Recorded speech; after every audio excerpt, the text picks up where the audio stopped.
You're listening to European Startup Universe Talks, a podcast where we meet with startup founders, angel investors, and major stakeholders of the European startup ecosystem. They let us in on the do's and don'ts of running a startup, their career story, and the process of succeeding as well as failing. In other words, everything of interest to startup nerds. European Startup Universe is a massive network of opportunities for EU tech startup founders, connecting them with the best minds of the EU tech community, with unicorn founders, known investors, and experts. We have brought together European countries to join forces and launch startup programs suitable for their nation's tech founders. ESU aims to give access to opportunity for funding and expansion across EU countries.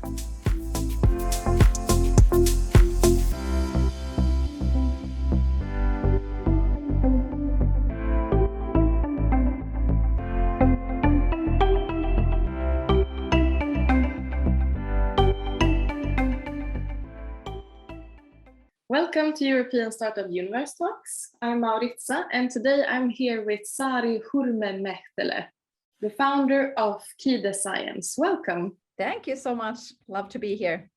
Yeah, we're happy to have you. Maybe we could just begin by, can you tell me about Kide Science? What is it that you do?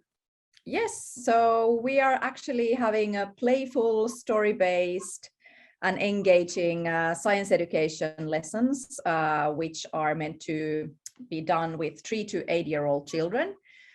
We have a platform that is for teachers or, for example, homeschool parents, and they can get all the guidance and resources and lesson plans from the platform, and then they can do story-based playful lesson plans and lessons with children hands-on. So we don't have any platform for children. It is mostly for the teachers and parents, that they can be the best teacher for their children.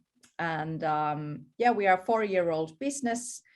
And before that, we actually had 5 years of academic research of our educational model, the pedagogical model. And we are 3 female founders. I am the business person, and then we had the researcher who did the research part in the University of Helsinki here in Finland. And then we have a teacher who was actually a teacher during those research lessons when we actually had to make those lessons for the research. So this wasn't originally the idea of a startup. Everything was based on the research. Okay, how was it that it turned into a startup in the end? What was it that led towards that direction? Yeah, so actually, during the 5 years of the research in the University of Helsinki, and when Jenny, one of the co-founders and the researcher, started to do the research about young children's science education, what is the most engaging model for young children to teach science and get them engaged into sciences? And because that wasn't kind of happening already, not even in Finland, even though we are really well known with our education, and but the science education was not a thing yet even in the early years in Finland. So they had to actually create the lesson environment. So we actually did science clubs for families and for children to join into the university here in Helsinki for the research. And then there was teachers who were leading those Kide Science lesson plans or lessons and science clubs. And then it was like maybe 20 different iteration rounds, different kind of models we tested. And then when we had the best result and best model, how to do it, the research was over. And then Jenny and Aino said to the parents that, like, thank you, this is the research, now it's done. And the parents were like, what, we really want to continue. And the kids were so excited about it and they wanted to continue.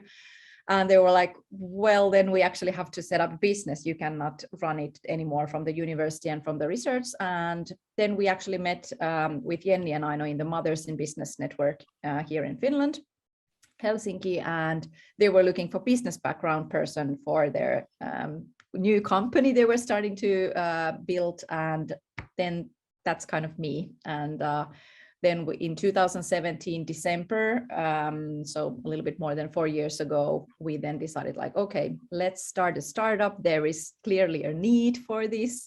And because Jenny's research was quite well kind of published, or it was getting a lot of attention here in Finland, but also internationally, And then it's kind of the inbound demand from abroad as well started to gather, and we were like, okay, we need an international business immediately, not only something for Finland. So that's kind of then how we decided that let's get some funding from investors and let's build a startup around it as an international business.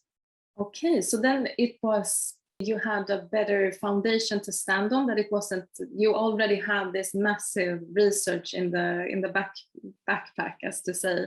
That has been a really, really huge advantage for us, because especially in the education field, it's like, it's not enough if you just build something fun. It's something that you really have to have the impact and the results that this is really a model that works. And usually then if you build a startup and start kind of validating, is that all right, and is it working, and is that something people want to use, and they mean like really value the kind of the model they are using, then they are thinking, okay, how can we make the research for it to make really the kind of results of the impact? And we kind of had it already. So it was really, really natural, or kind of helped us to grow quite fast, that we really know that this is a model that really is working. Then it was just like how to make it a business, how to make it scalable, how to make it international. So more from the business part of or business point of view. Yeah, that is for sure a huge advantage to have. But because it wasn't your initial plan to be a startup founder, how has it been growing into that role?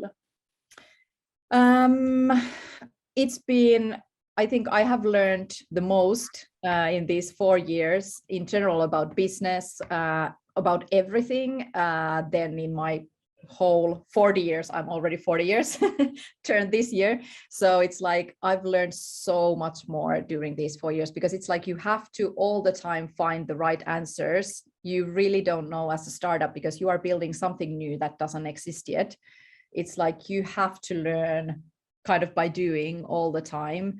And that has been the learning curve for me, how to run a business, how to make it international and everything. But also for Jenny and I know, like, they don't have any business background, and now they have kind of grown into to the startup life, where it's like all the time. But it's kind of natural as also for example, for Jenny as a research, like you have to all the time make the research, like what kind of works, and then find out like what are the things that would give the best impact and go for it, and those kind of things. So, but for me personally, before we founded the company, I was working for big corporations, and I had already in me like the thing, like I really would like to start a startup. And I think I got the first moment why was when I was here in a big startup event here in Finland, Helsinki, the Slush.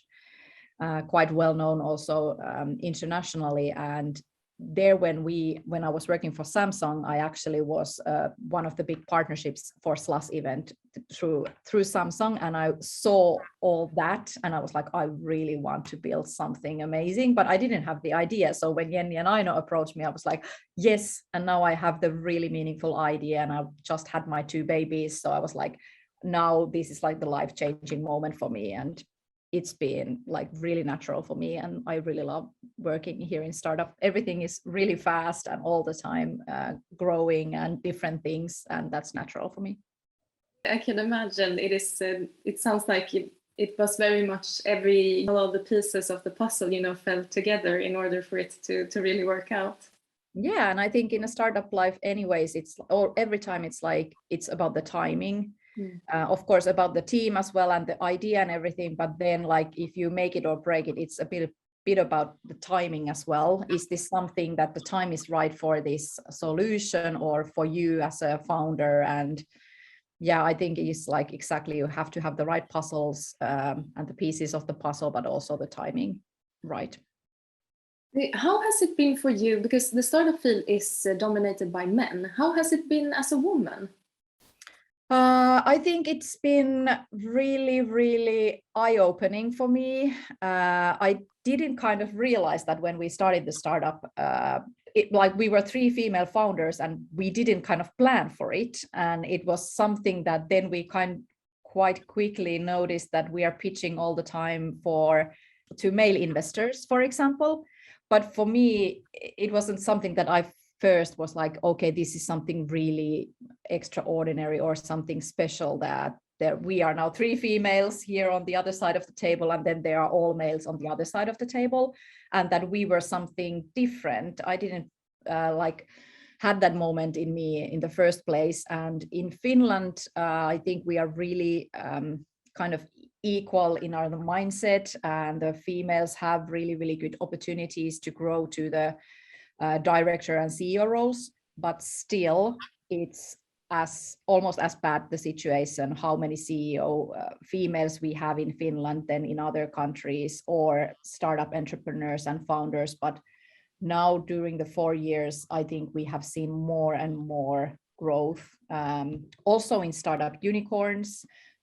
In education field, it's actually here in EdTech Finland, we have, I think 40% of the EdTech founders are actually females. And I think it's because in Finland, quite many EdTech startups are founded by teachers. And in Finland, quite many teachers are actually females, so it's kind of natural, and I'm really glad to see that. And then I think there are more and more these networks and organizations supporting female founders, even investors who are investing only to female founders. So it's all the time the situation is better and better. But personally, I haven't felt any kind of really bad situations from investors, and all of our investors have been really supportive, and we haven't ever been in a situation like, okay, so you are female founder, so why this and that. But of course, there are always biases that you don't know behind.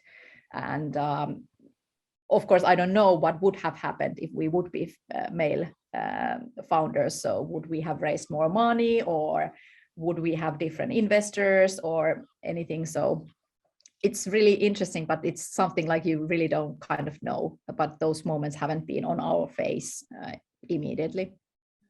That's good to hear. And it is, as you say, it's impossible to know what would have happened, and what is because you're a woman and what is just because things are the way they are.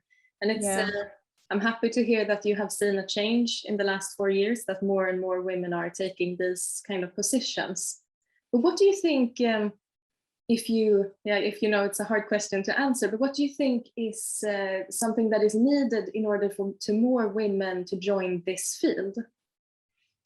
I think to have the role models, and I really hope I am one of them, and our team of 3 female founders. So I think it's all the time also like when I see the other female startup founders that really make it, or on the other side of the thing, I really love the moments when I see that the investor, for example, is female on the other side of the table, because they are also really rare species that all the time when we see more and more of those, I think that helps. And that's kind of the same in Kide Science, that we also want to feel the girls that they are capable of in technology and science fields, and they can be loved by in general about the science education and the technology and those kind of things. It's not for boys only. So that's something I think we need the role models or already for the early years education. And that's something we then decided, for example, here in Finland, that we had a TV show where we have these 2 other founders, Jenny and Aino, in a TV show doing science with children. And we have there, as a scientist, really young girls, for example, in the show. So we really want to kind of popularize the science, and kind of like, if people think what scientist looks like, that they don't think it's gray Einstein looking gray hair old men, that they could be a 5-year-old girl, that we are all born scientists. Yeah, that's fantastic. And it's very good that you have incorporated that perspective within the work as well. And as you say, you can't think that something is possible, or it's harder at least, without seeing it with your own eyes. That is someone like me doing something like that. What would you say is the biggest lesson that you have learned so far on this journey? I think one thing is that no matter how amazing investors or advisors you have, and you are asking advice and help all the time, and you are getting advice and help all the time from different parties, from your investors, advisors, other founders, they really cannot kind of know on behalf of you. And it's like, even though you're all the time trying to find the right answers, I'm like, okay, well, this person says we should do this person says we should do this. It's then in the end, you really have to try it out yourself. Even though there is another successful edtech startup, even in the same sector that you are, it might be that what they did, it doesn't work anymore for you. It's like, it's every time it's really, really different case, and just try to have the try and error kind of mindset of learning from the things you try out and make. And it's really because you are always building something new. Of course, there are some general things that you shouldn't do this or this as a company in edtech field, or if you are having a 100 times bigger price without having the value or anything like that. So of course there's different things that you have to understand and know, but still you have to find out the right answers, where to go kind of by yourself. So just try out, publish different things, do launch the MVP, even though you are a bit of embarrassed about it, and try it out how that resonates in your target group with your users, and use a lot of your users' feedback and user testing and those kind of things. That's the biggest key.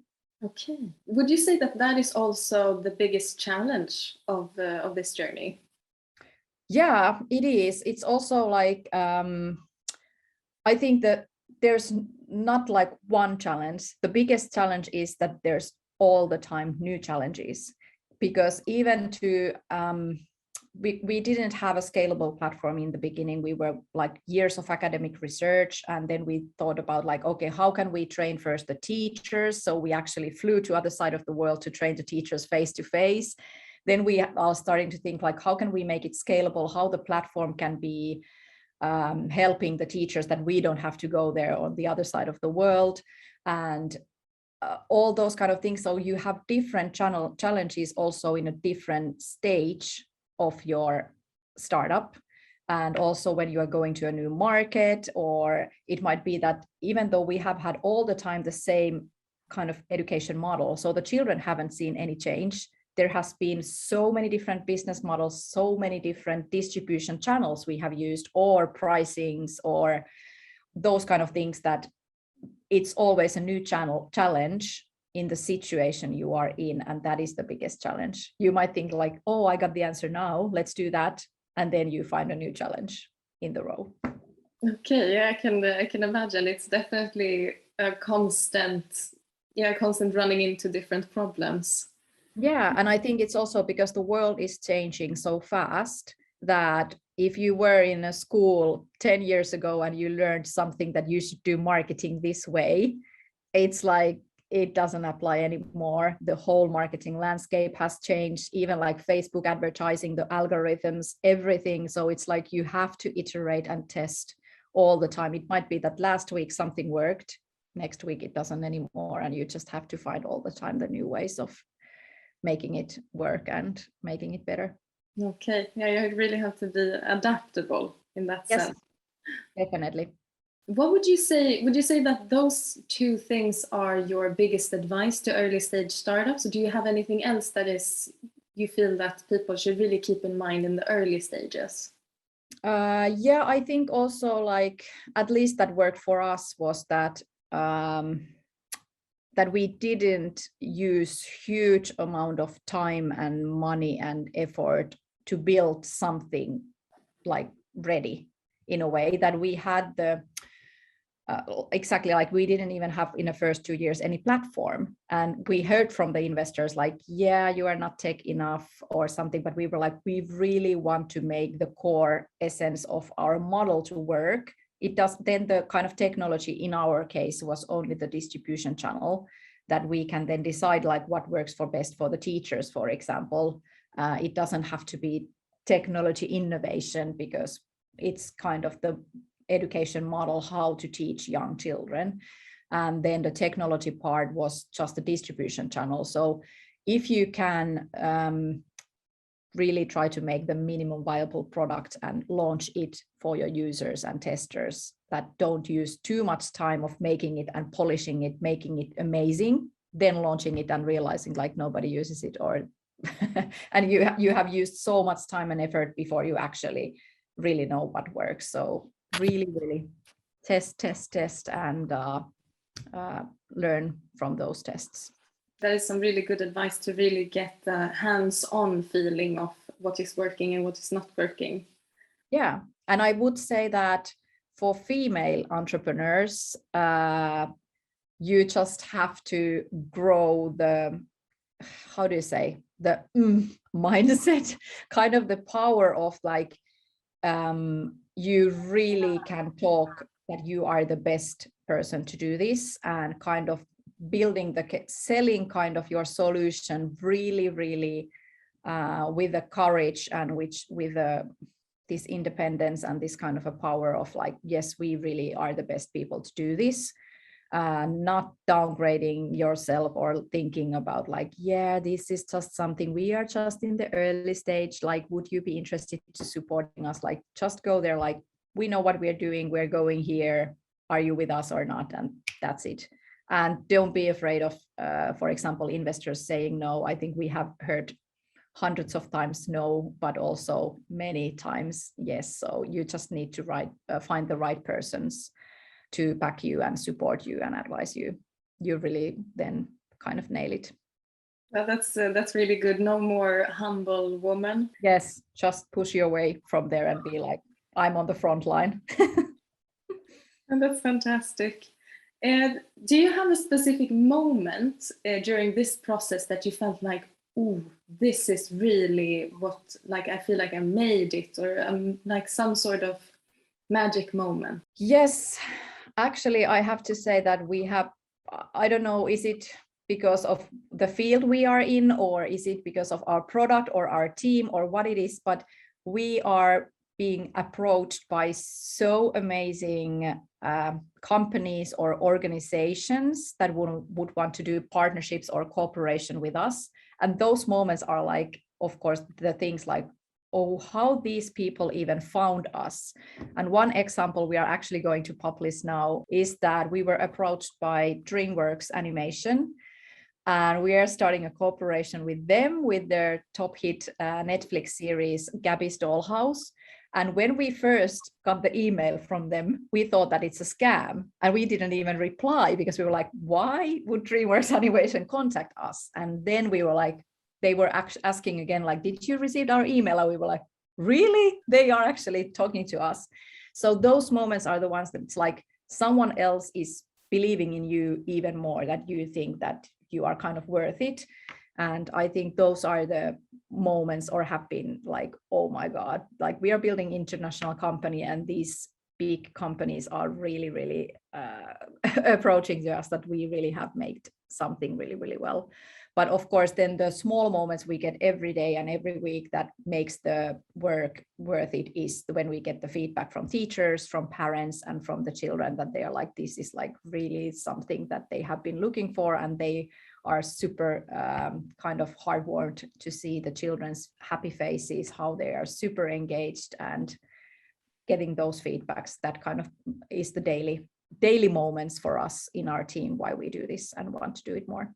Yeah, I can imagine. That is why you created it in the beginning, and then you get the actual feedback of the people and the target audience. But I think it's very fantastic that it was such a big moment when DreamWorks reached out that you didn't think it was real. I can imagine that must have been such a surreal feeling when you found out that it was. Yeah. Do you have any more plans for the future to share? Yeah, we do have also some other negotiations actually ongoing, which are not yet public, but I hope before summer we already can publish our new cooperations. For actually we do have paying customers already, actually from 30 countries from all the continents, but then we are now focusing the bigger growth exactly like these kind of partnerships like DreamWorks, and we are soon publishing a couple more cooperations, especially from the US, for the US market. So yes, I think we are thinking big and hopefully seeing the results as well through these partnerships. So that is kind of the next goal for us, is to launch these new partnerships where we can do cooperation with other amazing brands. Yeah, you're really thinking big and also doing big. So it's going to be exciting to see what comes in the future. But it has been such a pleasure talking to you today. Before we wrap up, is there anything that you would like to add? I would love to add that even though we are saying like we are all the time really happy to get the user feedback and user testing, but if you are there listening and you are a parent or you are a teacher with young children between 3 to 8 year olds, please just try our platform. It is for free to start, and give me feedback. I am more than happy to hear any feedback, like would this be something that you find useful to do with young children. So hopefully I will, and please contact me if you have any questions about early stage startup life and stuff. I'm happy to connect with other like-minded people. Yeah, that is a perfect note to end it on. Thank you so much for being here today.